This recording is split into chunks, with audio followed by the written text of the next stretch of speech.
Welcome. Woo! Freedom!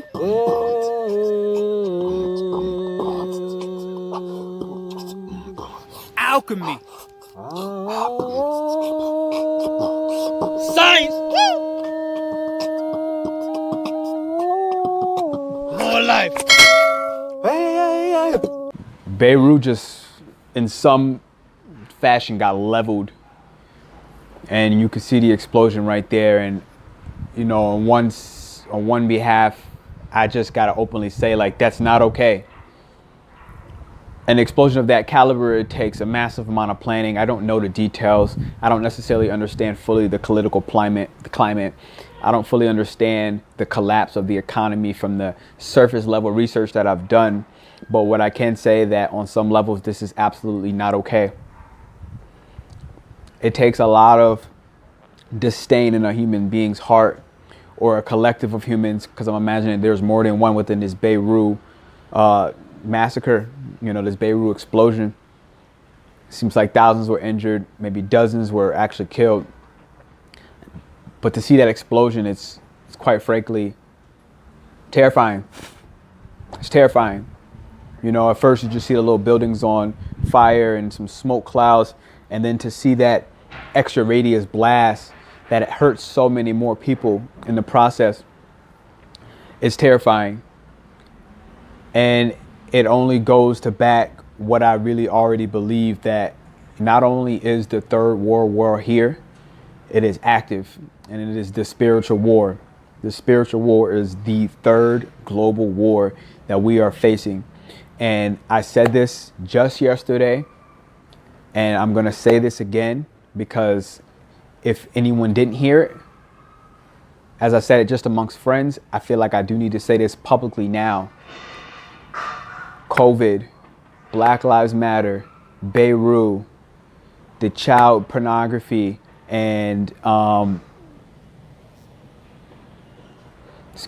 child pornography and the political rings that are being busted up with children that are being exploited, women that are being exploited. All of these things are going to continue to come to the surface. They're going to continue to rise to the forefront, because we are literally in the middle of a spiritual war. And we need to understand that spiritual war, this is the first war that's being openly fought inside each and every single one of us. This is literally the reason why, you know, God made me go dormant for such a long time, to go ahead and work on my inner crap, because I knew that these incidences, I knew that this disheartening event and so many more like them, these excruciating pains that we experience as a collective trauma, they're going to continue to happen.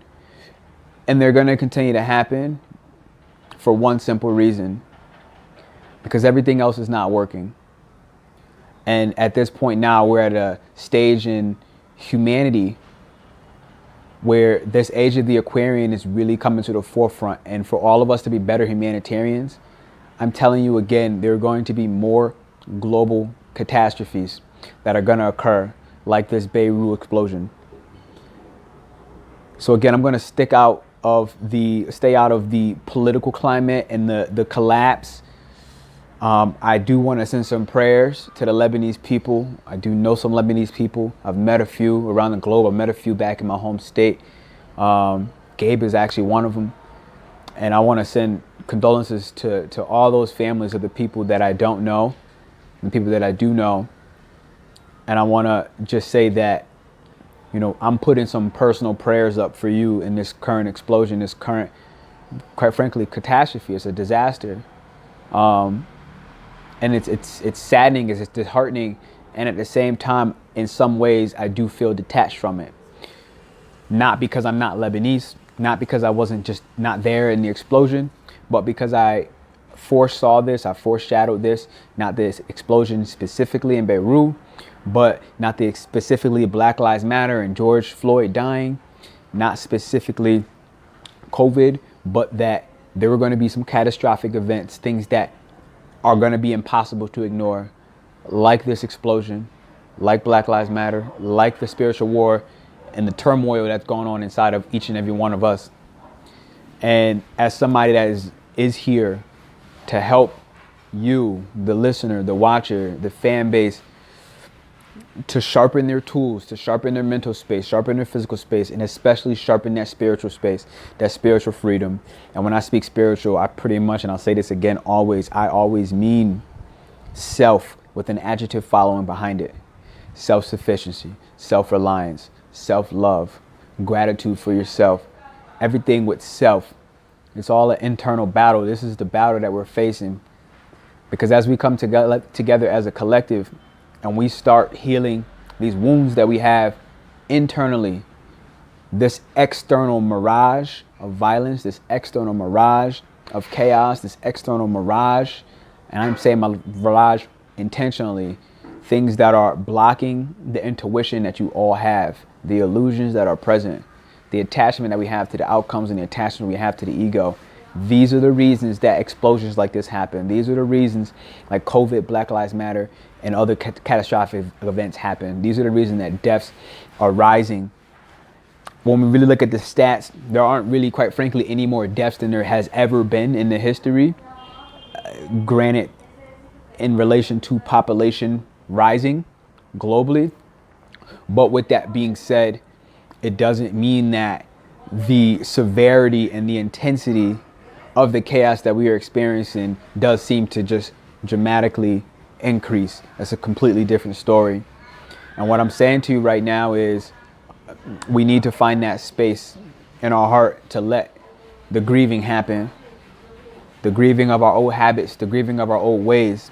Right now, we are currently in the Aquarius full moon, and everybody's going to be in more of that rebel mode, the international rebels that are breaking more rules, breaking more society structures and political venues down, breaking down things that just don't work anymore. This is that Aquarius energy. It's that age of the Aquarius, and it will unfortunately get worse again. We're going to keep destroying the planet. We're going to keep destroying our souls, keep destroying our spirit. And I'm sorry to say that, but I do have to be honest with you. Predicted this before. I'm predicting it again now. I'm saying this. And this isn't something to say, oh, look, like, oh, I said it already. I was right. Something to do with this. This is a matter of us looking at these explosions in Beirut, looking at the Black Lives Matter, looking at COVID for what it is in its entirety and recognizing why things like this really happen on a deeper subconscious level, a deeper unconscious level as well. And we need to start using our own unique being, the things that make us a unicorn, the things that make us this mythical, this mystical, this mysterious creature that is unique only to you.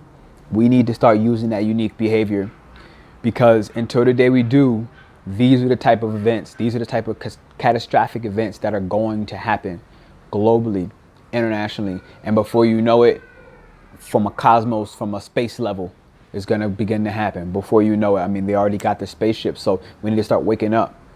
We're already becoming more and more detached from human beings. So it's becoming less and less personal when you do create a bomb and explosion like this. Sooner or later, there's going to be drones dropping off the bombs of this caliber by civilians, not even by some military grade, government, by civilians from their laptop who's completely detached. Because we're in that age of the AI, we're in that age of the computer, we're in the age of the stuff where, you don't have to meet a person and look them in their eyes face to face and kill them. You can do this from afar. We need to really be serious about taking more sincere steps to disconnect in order to reconnect with ourselves. This is the same thing. We need to destroy in order to build up. This catastrophic Beirut event is destroying more economy, more people's lives, more possible outcomes, but that also means that there's more space to be built up. So this is the positive outlook, one of the best that I can have with something that's so catastrophic. And before that, I want to give you at least 2 techniques that I have not thought about, but I'm going to think about them right now. 2 techniques that you can connect with your spiritual self, the higher self, a little bit better. And one, I'm going to say, learn to breathe and observe your ego. Okay?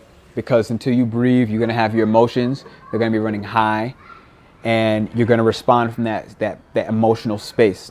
You're going to respond from the anger, the resentment, the depression, the whatever, the anxiety, the whatever, the sense of worry. But if you take that breath, a couple of them, if you don't know how to breathe,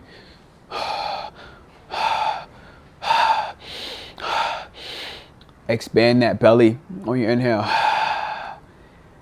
And then go ahead and lock all that air out on the exhale. And then from that space, you can observe what's going on in your inner world.